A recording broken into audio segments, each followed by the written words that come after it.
Doctor और तो अब दर्द भी घुटने टेकेगा। सड़क पर नमाज गलत तो हर धर्म के त्योहारों के आयोजन भी गलत।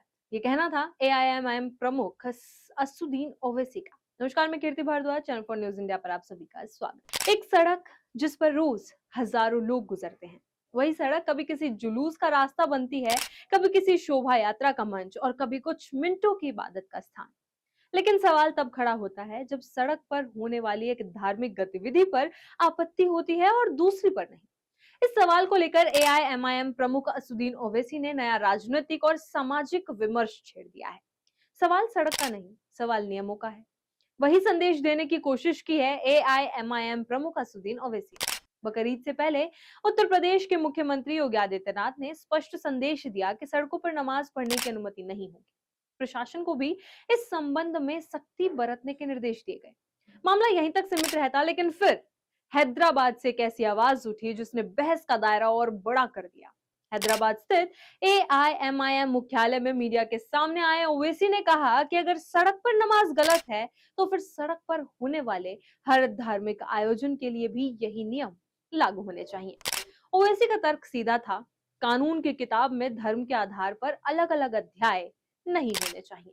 अगर सड़क पर कुछ मिनटों की नमाज व्यवस्था के खिलाफ है तो फिर घंटों तक चलने वाले धार्मिक जुलूस, शोभा यात्राएं और त्योहारों के सार्वजनिक आयोजन भी उसी कसौटी पर परखे जाने चाहिए। उनका कहना था कि नियमों का असली मूल्य तब साबित होता है जब वे सब पर बराबरी से लागू हो। दरअसल ये सिर्फ नमाज की बात नहीं है, ये उस बहस का हिस्सा है जो वर्षों से देश में चल रही है।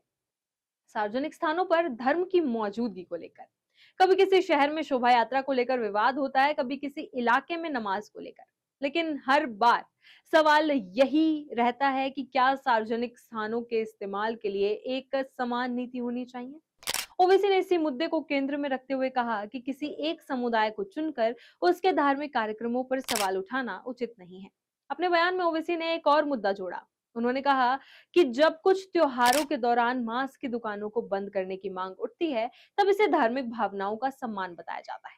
अगर यही तर्क है तो रमजान के पूरे महीने शराब की दुकानों को भी बंद किया जाना चाहिए। ये बयान सिर्फ एक सुझाव नहीं था, बल्कि उस बहस का हिस्सा था जिसमें ओवैसी समानता के सिद्धांत को आगे रख रहे थे। उनका कहना था कि धार्मिक मामलों में सरकारों और प्रशासन का रवैया किसी एक समुदाय के लिए अलग और दूसरे के लिए अलग नहीं होना चाहिए।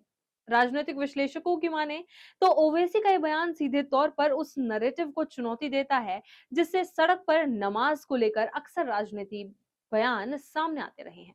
लेकिन इस कहानी का दूसरा पक्ष भी है। एक बड़ा वर्ग मानता है कि सड़कें जनता की सुविधा के लिए हैं, चाहे नमाज हो, जुलूस हो या कोई अन्य धार्मिक आयोजन। यदि उससे यातायात बाधित होता है तो उस पर नियंत्रण होना चाहिए। यानी बहस अब नमाज बनाम जुलूस की नहीं, बल्कि सार्वजनिक व्यवस्था बनाम धार्मिक स्वतंत्रता की बनती जा रही है। इसी दौरान ओवैसी ने आम आदमी की जेब से जुड़ा मुद्दा भी उठाया। उन्होंने पेट्रोल और डीजल की कीमतों को लेकर केंद्र सरकार और तेल कंपनियों से सवाल पूछा।